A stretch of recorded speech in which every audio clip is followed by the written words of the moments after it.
Bien, bonjour à tous ce matin. Wow! Hein? Je vais vous féliciter ce matin. Savez-vous pourquoi? Parce que vous avez été des auditeurs très attentifs pendant les 2 dernières années. Ça fait déjà 2 ans que je viens ici de façon régulière et c'était vraiment une joie pour mon épouse et moi d'être ici.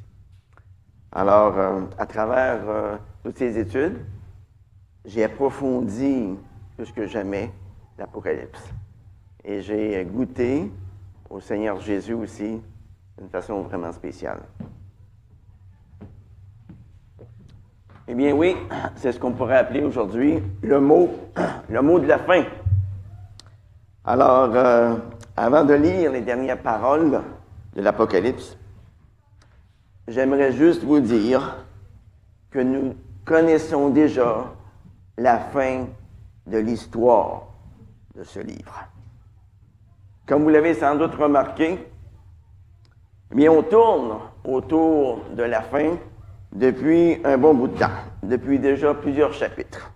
Par exemple, les chapitres 6, chapitre 11, chapitre 14, chapitre 16, chapitre 19, chapitre 20, nous en avons déjà parlé.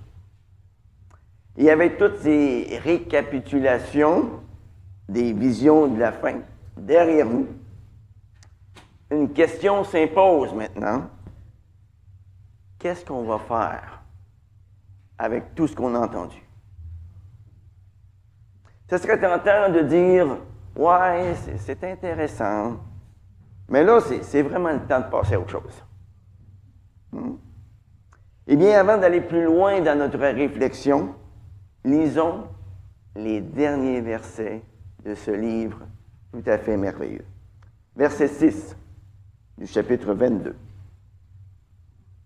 Il me dit, « Ces paroles sont certaines et vraies. Le Seigneur, le Dieu des esprits des prophètes, a envoyé son ange pour montrer à ses serviteurs ce qui doit arriver bientôt. Voici, je viens bientôt. Heureux celui qui garde les paroles de la prophétie de ce livre. » C'est moi, Jean, qui ai entendu et vu ces choses. Et quand j'ai entendu et vu, je tombais aux pieds de l'ange qui me les montrait pour l'adorer. Mais il me dit, garde-toi de le faire.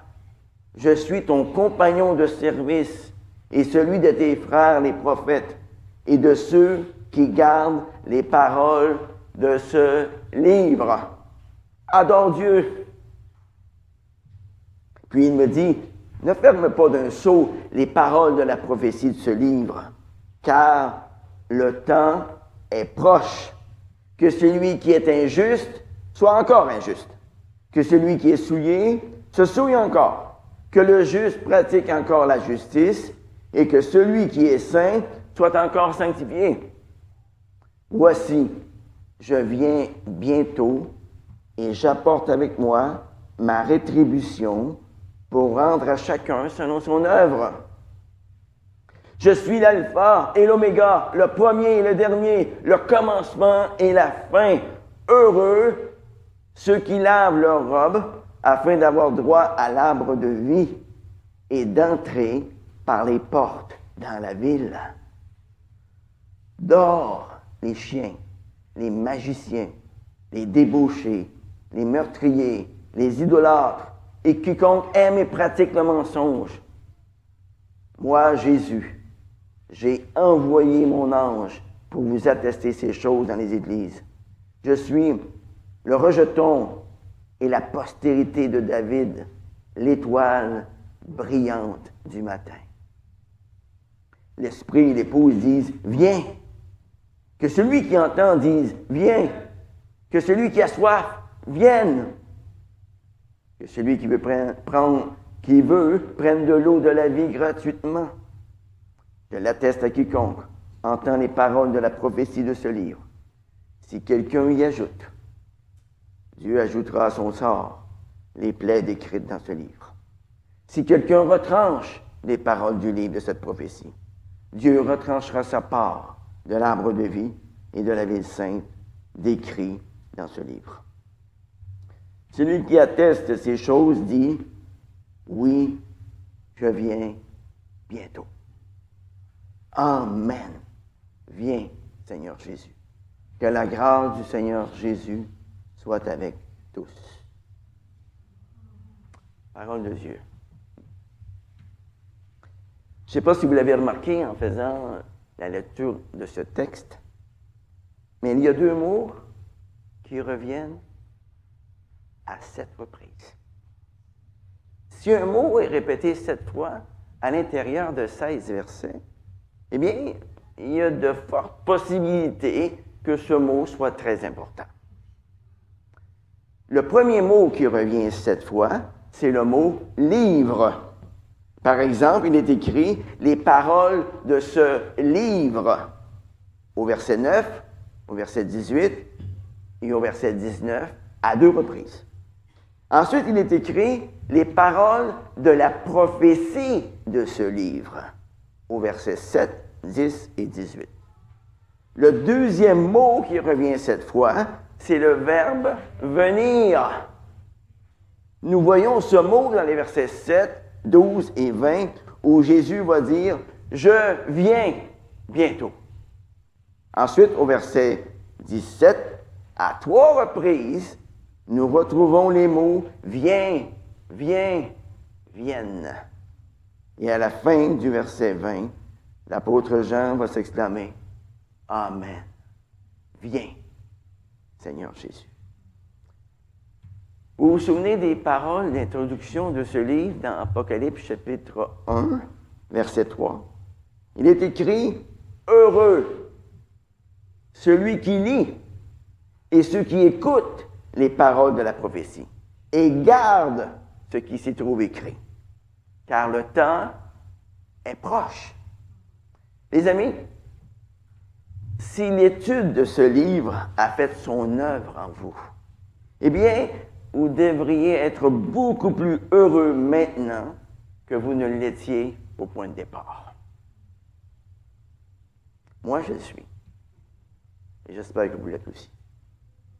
Mais pour devenir des personnes de plus en plus heureuses, qu'est-ce que nous devons faire? La réponse se trouve dans les 16 derniers versets de la Bible. La première chose à faire pour devenir une personne de plus en plus heureuse, c'est de mettre l'accent sur les paroles de ce livre et les garder précieusement dans notre cœur. Au verset 7, il est écrit, « Voici, je viens bientôt, heureux celui qui garde les paroles de la prophétie de ce livre. » Étant donné que le Seigneur revient bientôt, c'est important de prendre à cœur tout ce qui s'y trouve écrit dans ce livre. Un point important à souligner en passant. Vous ne pouvez pas comprendre et apprécier à sa juste valeur le livre de l'Apocalypse sans lire en parallèle les 65 autres livres de la Bible. Le livre de l'Apocalypse ne doit pas être lu seul. Il doit être lu avec les autres, conjointement avec les autres. Ce livre est comme la cerise sur le gâteau. Mais ça prend un gâteau.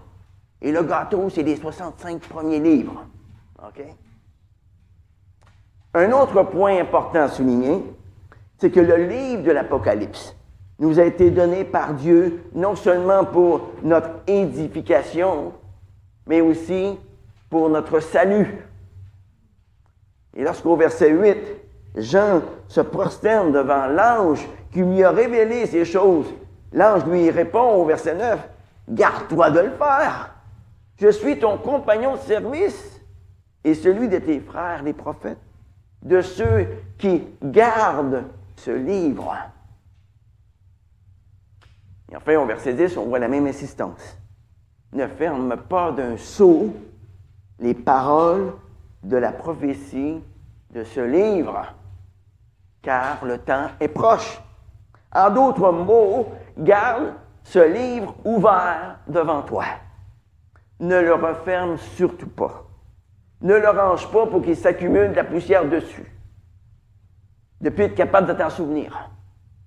La première tentation en terminant ce livre, ce serait tout simplement de passer à autre chose. Il y a les vacances qui s'en viennent, hein? On a plein de projets en vue. J'aimerais vous exhorter ce matin d'éviter cette tentation de simplement passer à autre chose. Pourquoi? À cause de tout ce que ce livre représente pour nous. C'est important de retenir que ce livre n'a pas été écrit dans le but de nous fournir de l'information pour satisfaire notre curiosité intellectuelle quant à la fin des temps. Non. Ce livre a été écrit afin de nous avertir, afin de nous encourager. C'est un livre qui nous sensibilise aux enjeux de nos vies et aux enjeux de notre monde, qui nous conduit à faire des choix judicieux et à passer à l'action. Mais avant tout, comme on l'a lu, dans les 3 premiers mots de la Bible, ce livre est avant tout une révélation. Et pas n'importe quelle sorte de révélation. C'est la révélation de Jésus-Christ qui nous a été donnée dans le but de nous rendre heureux. Heureux. C'est un livre qui nous présente Jésus-Christ dans toute sa gloire, tel qu'il existe aujourd'hui. Ce livre est une lettre qui a pour but de nous révéler Jésus-Christ d'une manière qu'on ne l'avait jamais vu auparavant. Et elle a été écrite à qui, cette lettre? Ah, tout d'abord aux 7 églises de l'Apocalypse, 7 églises de l'Asie mineure, il y a plus de 1900 ans. Mais aussi, par extension, elle a été écrite à l'ensemble du peuple de Dieu, dans tous les lieux où ils se sont trouvés à travers les 20 derniers siècles. Bon, maintenant, qu'est-ce qu'on retient de ce livre? Eh bien, il y a 3 choses que j'aimerais vous inviter à retenir de ce livre. Il y a d'abord l'image du trône qui revient à 44 reprises dans le livre de l'Apocalypse. Est-ce que vous vous souvenez de la première fois où Jean a été transporté au ciel et de ce qu'il y a vu? Au chapitre 4, il a vu un trône dans le ciel. Et ce mot trône revient 12 fois dans ce seul chapitre de la vision du ciel. Et au début du chapitre 22, l'apôtre Jean reçoit une vision extraordinaire. Il voit que le trône qui était au ciel va descendre sur la nouvelle terre. Et ce trône, il sera au milieu du jardin et au milieu de la ville. Vous vous souvenez au chapitre 4? Les anges avaient des ailes devant le visage pour ne pas voir la gloire de celui qui était assis sur le trône. Mais au chapitre 22, versets 3 et 4, nous voyons que lorsque le trône de Dieu descendra sur la nouvelle terre, ses serviteurs le serviront et ils verront sa face. Et son nom sera sur leur front. Dans la nouvelle création, nous verrons de nos yeux le visage de celui qui était assis sur le trône et le visage de l'agneau.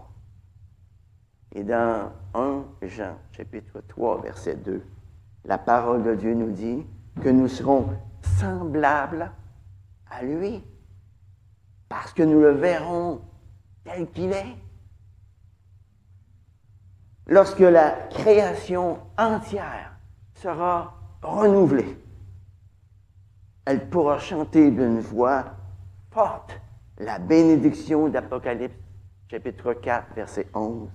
Tu es digne, notre Seigneur et notre Dieu, de recevoir la gloire, l'honneur, la puissance, car tu as créé toutes choses, et c'est par ta volonté qu'elles existent et qu'elles furent créées.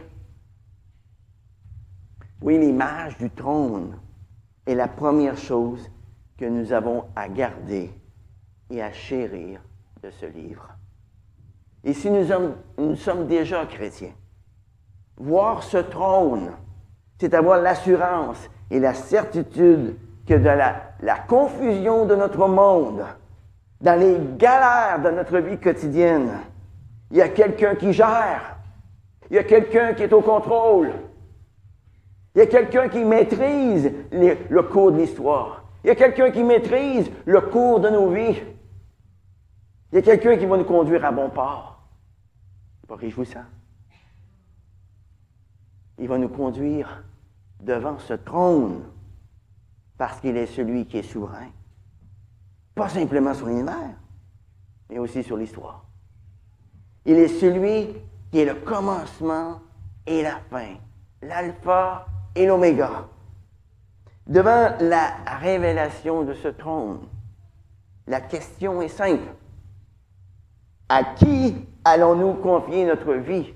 À qui allons-nous confier notre destinée? Et la réponse devrait être encore plus simple.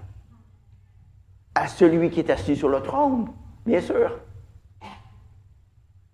La deuxième chose à retenir de ce livre, c'est que nous sommes en guerre. Nous sommes en guerre. On voit ça tout au long du livre de l'Apocalypse. Et voilà pourquoi Dieu nous appelle à la persévérance dans la bataille. Nous sommes appelés à persévérer durant toute la période entre le jour J et le jour V. Vous vous souvenez du chapitre 12? Ça, c'était le jour J. Ce chapitre nous décrit la naissance de l'enfant que nous fêtons à Noël. La naissance de l'enfant que nous fêtons à Pâques. En fait, à tous les jours. Cet enfant, né d'une femme, est venu sur la terre dans l'objectif de vaincre le dragon, de remporter la guerre contre Satan. Le jour où Christ est venu sur la terre et qu'il est mort à la croix, c'est le jour où il a vaincu Satan. C'était le jour de la défaite décisive pour Satan, le dragon, notre ennemi juré. Mais l'ennemi a refusé de ranger ses armes, de déposer les armes. Et avec l'énergie du désespoir, il bataille, comme on l'a vu au chapitre 12, contre la descendance de la femme, avec rage. Il demeure un ennemi extrêmement dangereux. 1 Pierre 5,8 nous dit qu'il rôde comme un lion rugissant, cherchant qui dévorer. Or, la victoire, elle est assurée. Ce n'est plus une question de temps. Il nous suffit d'attendre avec patience, de persévérer avec les armes du chrétien que Dieu met à notre disposition. On voit ça dans Éphésiens 6. Il met ses armes à notre disposition jusqu'au jour V, le jour de la victoire finale, définitive, décrite dans les chapitres 19 et 20. Oui, Apocalypse 12 et 13 nous parle de la guerre que nous avons à livrer maintenant contre notre ennemi juré.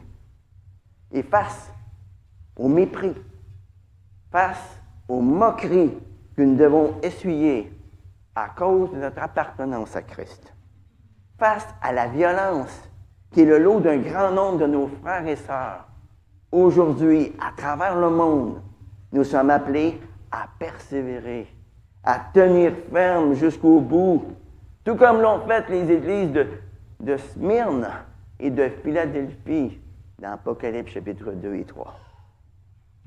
Et tout comme l'Église d'Éphèse, nous faisons face au danger d'abandonner notre premier amour. Comme les églises de Sardes et de Laodicée, nous faisons face au danger de nous reposer sur nos lauriers. Et tout comme aux églises de Pergame et de Thyatire, nous faisons face à la pression de la culture dominante qui nous pousse à nous compromettre, qui nous pousse à plier sur ce que nous croyons, qui nous pousse à plier dans notre éthique, dans nos choix de vie. Et en face de tout cela, nous sommes appelés à persévérer, à tenir ferme, coûte que coûte. Oui, à cause de la présence de la bête, la présence de Babylone qui déploie contre nous leurs armes de séduction, telles que la quête du plaisir et du confort à tout prix. Face aux multiples ruses de Satan, il existe un réel danger pour nous de nous relâcher. Par exemple, la recherche du plaisir et du confort à tout prix peut avoir effet sur nous de calmer nos ardeurs, de couper l'élan de notre zèle pour propager l'Évangile de Christ. Et au moment où nous prenons conscience que notre vie devrait changer, il y a comme une petite voix intérieure qui se fait entendre et qui nous dit « Calme-toi un peu, mon vieux. Hein? Respire par le nez. Regarde, je vais te faire miroiter la promesse d'un bonheur en dehors de Dieu. Je vais te faire miroiter la promesse d'une carrière. Je vais te faire miroiter la promesse d'augmenter ton patrimoine. Je vais te faire miroiter la promesse de fonder une famille, d'être populaire, d'avoir un corps qui fait envie à tout le monde. Ouais, je vais te faire miroiter tout cela, afin qu'à la fête de Noël, tu ne penses plus à l'enfant qui est né.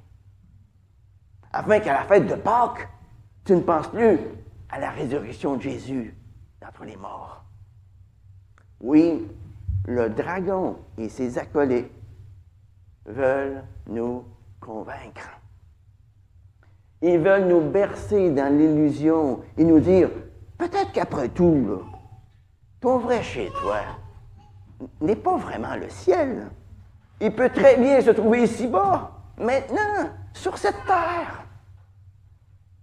Les amis, si nous voulons garder les paroles de ce livre en tant qu'individu et en tant qu'Église, ça veut dire que nous devons continuer à mener cette bataille dans nos pensées, dans nos croyances et dans nos choix de vie. Parce que garder ce livre, c'est persévérer fidèlement jusqu'au bout. C'est accepter, si nécessaire, d'aimer Dieu jusqu'à en mourir. Et ceci nous amène à la troisième chose à retenir de ce livre, c'est la reconnaissance, c'est l'admiration que nous devons avoir devant notre héros, l'agneau. Pensez-y un instant. Avant de connaître la gloire décrite dans le livre de l'Apocalypse, Jésus a d'abord connu la croix et admiré, encore une fois, ce qu'il a fait pour moi et ce qu'il a fait pour toi à la croix. À la croix, Jésus a été angoissé afin que je puisse expérimenter sa paix parfaite. À la croix, Jésus a été rejeté afin que je sois accepté. À la croix, il a été foulé aux pieds comme un ennemi afin que je sois accueilli comme un ami. À la croix, Jésus a été dépouillé afin que je sois vêtu. Il a été blessé afin que je sois guéri. À la croix, Jésus a été assoiffé afin que je puisse être désaltéré. Il a été tourmenté afin que je puisse être réconforté. À la croix, Jésus a baissé la tête afin que je puisse relever la mienne. Il est mort afin que je puisse vivre éternellement. Et enfin, il est celui qui a triomphé de la mort afin que je puisse en être délivré à tout jamais. La personne de Jésus-Christ se révèle à nous à travers chaque page de ce livre afin que nous puissions mieux le connaître et afin que nous puissions mieux l'adorer maintenant. Mes amis, j'espère que si vous retenez une chose de ce livre, ce sera celle-là. Ce livre nous présente un Jésus tel qu'on ne l'avait jamais vu auparavant, tel qu'on ne l'avait jamais imaginé. Vous vous souvenez des 3 premiers versets de ce livre? Révélation de Jésus-Christ.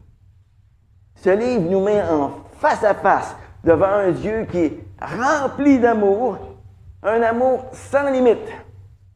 Et en même temps, ce livre nous met face à face devant un Dieu dont le jugement sera sans appel.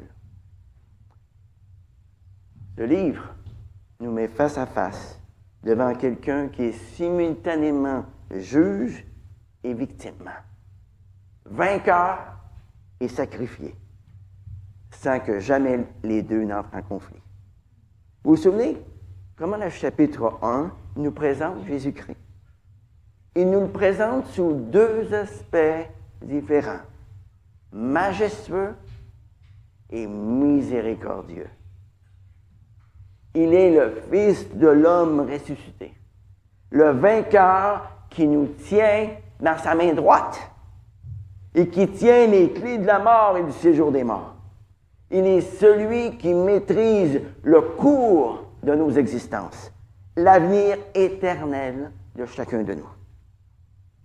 Et à la fin du chapitre 1, cette main droite qui a créé et qui soutient tout l'univers vient se poser tout doucement sur l'épaule de son serviteur. Non pour l'anéantir, mais pour le relever. Les chapitres 2 et 3 nous présentent Jésus comme étant celui qui marche au milieu de son Église, comme étant celui qui l'exhorte, celui qui l'encourage, celui qui la soutient. La deuxième vision de Jésus-Christ se trouve au chapitre 5. Il se présente à nous comme étant le lion de Juda, le seul qui a été trouvé digne de prendre le livre et d'en briser les sceaux. Il est le seul qui est capable de mettre en œuvre et de mettre à exécution tout l'ensemble des projets de Dieu pour le salut et pour le jugement au cours de l'histoire. Et là, on a découvert que le lion de Juda était aussi un agneau immolé debout. Il était l'agneau sacrifié, l'agneau dont le sang a coulé pour l'expiation de tous nos péchés, dont le sang nous protégera de la colère de Dieu et du jugement à venir. Le chapitre 14 nous présente ensuite Jésus-Christ comme étant le juge omniscient. Vous vous souvenez de ses yeux? Comme des flammes de feu, dans Apocalypse chapitre 1, verset 4. Son regard perçant, son regard omniscient, le rend capable de regarder jusqu'aux profondeurs de nos âmes. Il est celui qui peut juger adéquatement. Pourquoi? Parce qu'il sait tout de tout le monde. Il sait tout de tout le monde. Le chapitre 19 nous présente Jésus-Christ comme étant l'époux, le guerrier qui vient en conquérant sur son cheval blanc afin de détruire les destructeurs de la terre, afin d'enlever tout ennemi, afin que plus rien ne le sépare de son épouse, de son peuple qui s'est acquis par son propre sang. Le chapitre 20 nous présente Jésus-Christ comme étant celui qui remporte une victoire totale, définitive sur son premier ennemi, Satan. Chers amis, voilà l'agneau de Dieu, tel que nous ne l'avions jamais vu auparavant. Alors, gardez les paroles de ce livre. C'est aussi ne jamais se lasser de celui qui est au cœur de notre foi. Garder les paroles de ce livre, c'est se joindre aux myriades de myriades rassemblées autour du trône, au chapitre 4, au chapitre 5, au chapitre 7, au chapitre 11, 14, 15, 19, 21 et 22, qui crient à tout être, « Tu es digne, notre Seigneur et notre Dieu, de recevoir l'honneur, la louange et la gloire, car tu as donné ton sang, tu as racheté pour Dieu un peuple, un royaume, de prêtres et de rois. » Mon ami, si c'est la première fois que tu visites une église évangélique, ou si tu fréquentes ce lieu depuis longtemps, bien, sache une chose. Jamais tu ne pourras venir ici devant ce Messie, devant ce Dieu, les mains dans les poches, en disant « Bon, je le connais et j'en suis blasé. » Car le jour où l'on dit cela, c'est le jour où l'on a perdu de vue qui est vraiment le Christ, qui est vraiment l'agneau. Vous savez, on ne finira jamais de le découvrir. Jamais on ne pourra le faire entrer dans les moules théologiques qu'on lui a fabriqués. Pourquoi?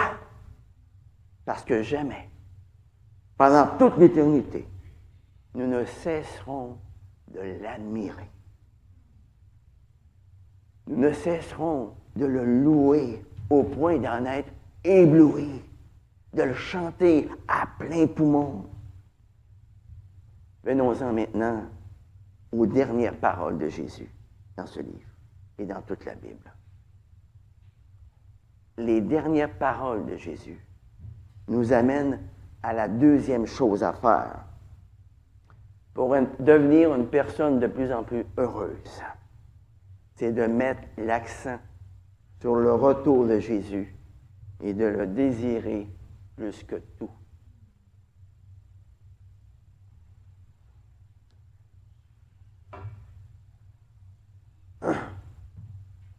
Ici, dans ces derniers versets de la Bible, Jésus s'adresse à nous, à la première personne singulière.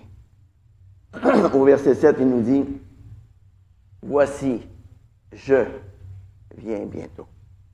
Heureux celui qui garde les paroles de la prophétie de ce livre. » Au verset 12, il nous dit encore, « Je viens bientôt. » Et enfin, au verset 20, il répète à nouveau, « Je viens bientôt. » Ça, c'est la dernière parole que nous dit Jésus.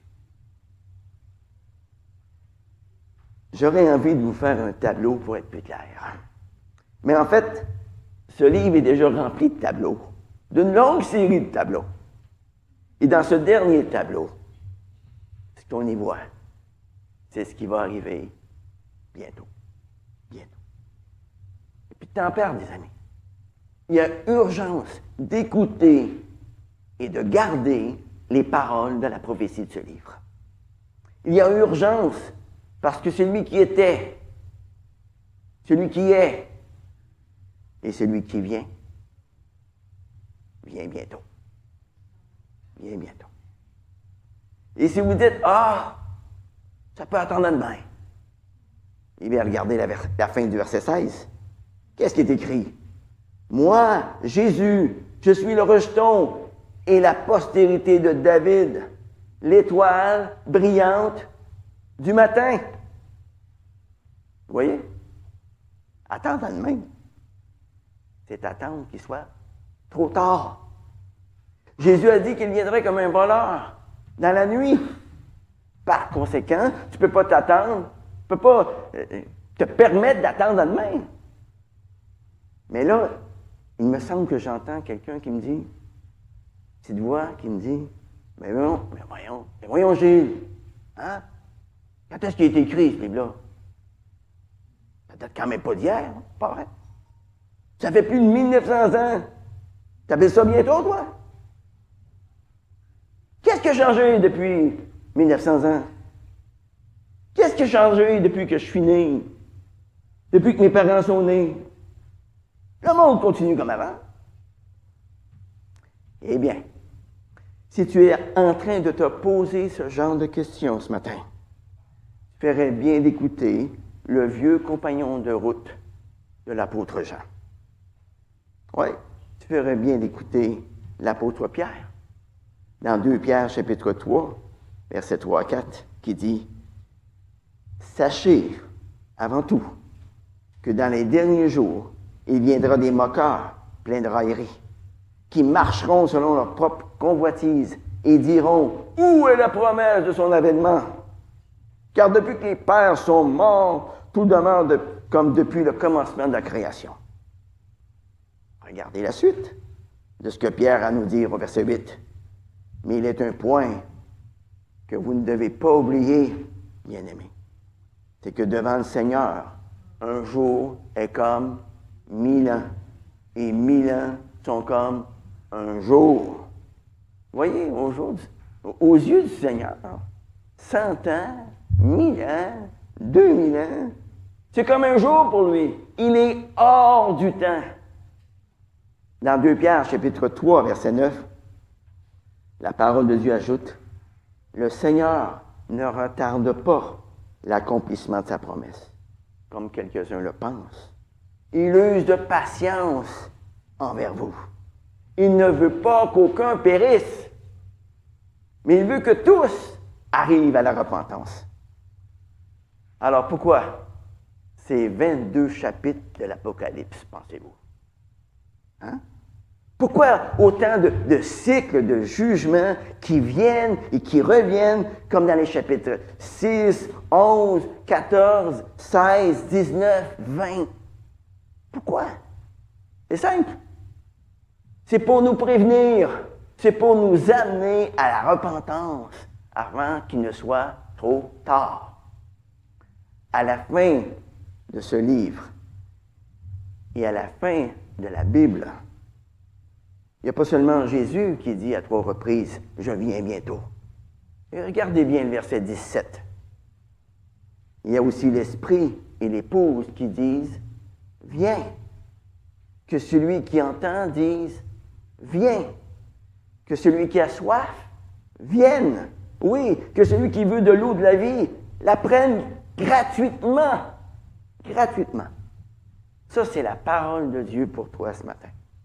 Et c'est en écoutant, tu as pris conscience que le Dieu de la Bible est celui qui est et celui qui te parle.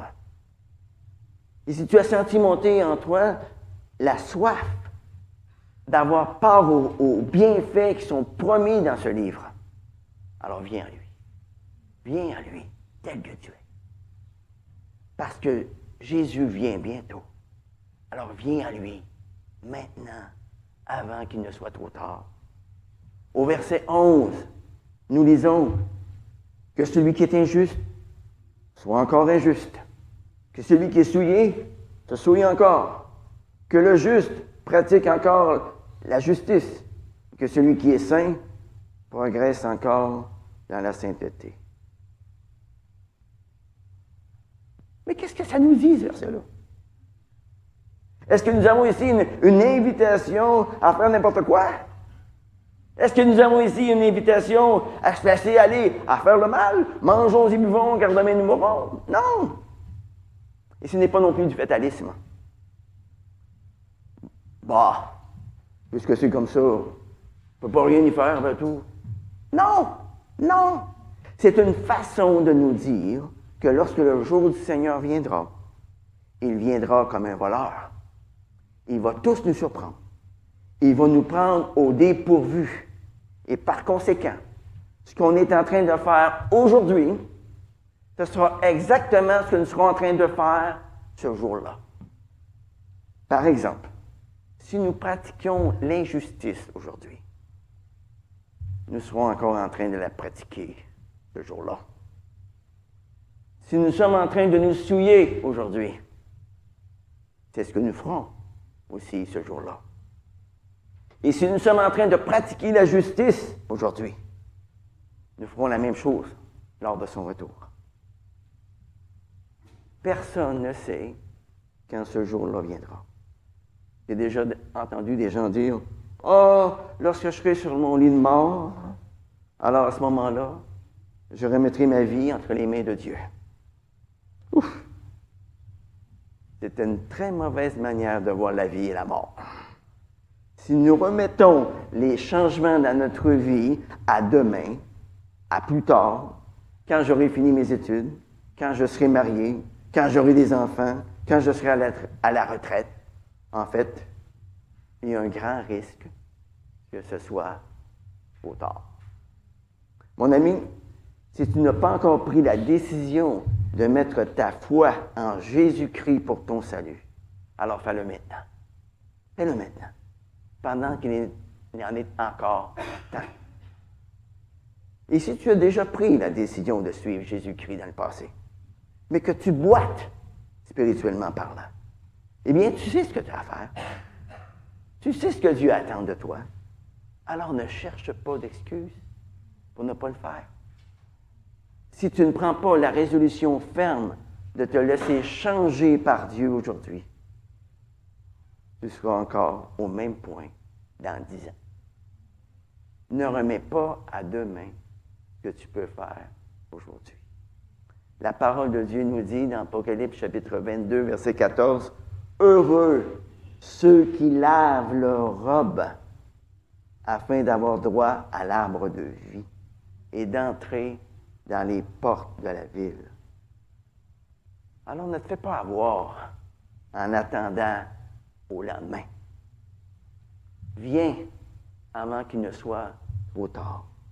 Viens t'abriter sous le sang de l'agneau face à la colère à venir. Ne sois pas de ceux qui, lors du retour du Seigneur, diront aux montagnes et aux rochers, « Tombez sur nous, cachez-nous loin de la face de celui qui est assis sur le trône et de la colère de l'agneau. » Mais qu'à l'exemple de l'apôtre Jean, tu puisses être immensément heureux de dire à notre Seigneur, « Amen, viens, Seigneur Jésus. » J'aimerais vous laisser sur ces paroles de ce chant bien connu et vous les laisser comme une prière pour vous. Viens, ne tarde plus, adore. Viens, ne tarde plus, donne ton cœur. Viens tel que tu es, adore. Viens tel que tu es devant ton Dieu. Viens. Un jour, toute langue dira, tu es Dieu. Un jour, tout genou fléchira. Mais le vrai trésor est pour ceux qui t'ont choisi dès aujourd'hui. Alors, viens, ne tarde plus, adore. Viens, ne tarde plus, donne ton cœur. Viens tel que tu es. Viens tel que tu es devant ton Dieu. Viens. Mes amis, que le Seigneur vous bénisse, qu'il vous garde, qu'il fasse briller sa face sur vous, qu'il vous accorde sa grâce, que l'Éternel lève sa face vers vous, qu'il vous donne sa paix, une paix qui surpasse toute intelligence. Que la grâce du Seigneur Jésus soit avec vous tous. Amen. Amen.